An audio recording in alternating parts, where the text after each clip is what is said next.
আজকে আমি দৈর্ঘ্যের একক মিটারের সাথে দৈর্ঘ্যের অন্যান্য এককের সম্পর্ক নিয়ে আলোচনা করছি। তাহলে 1 মিটার সমান, আমি যদি গজ হিসাব করি তাহলে 1 মিটার সমান 1.0936 গজ। যদি আমি হাতের হিসাব করি 1 মিটার সমান 2.18 হাত, 2.18 হাত। যদি আমি মিটারের সঙ্গে ফুটের হিসাব করি তাহলে 1 মিটার সমান 3.28 ফুট। আবার যদি 1 মিটার সমান কড়ি হিসাব করি তাহলে 1 মিটার সমান 4.9697 কড়ি। 1 মিটার সমান 10 ডেসিমিটার।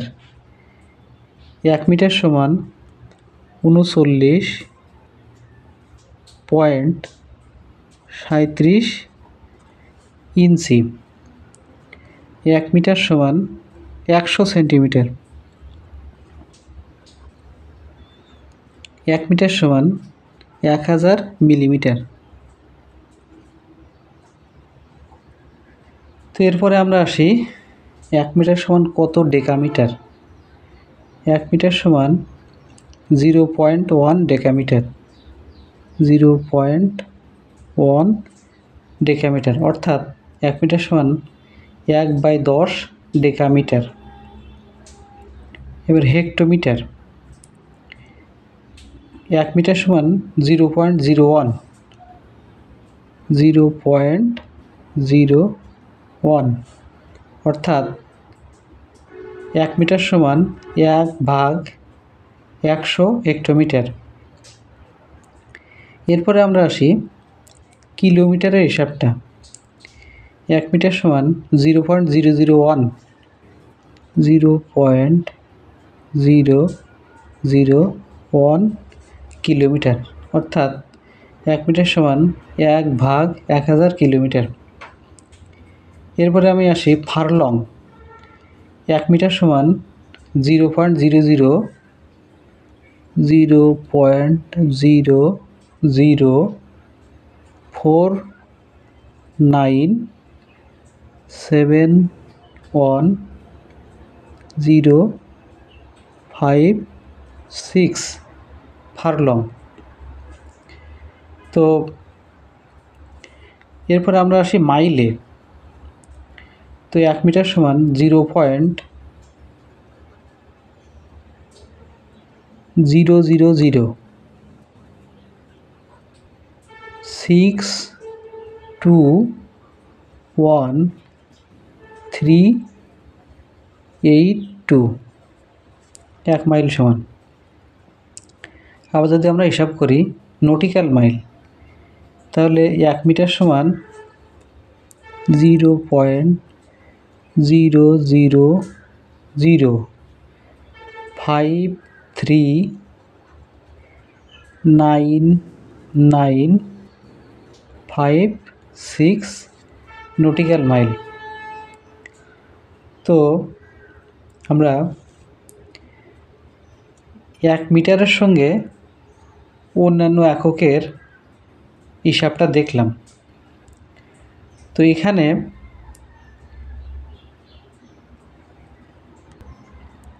আমি এককগুলো এমনভাবে সাজিয়েছি যে সবথেকে ওপরে বড় একক, তারপরে পর্যায়ক্রমে ছোট একক সাজিয়েছি।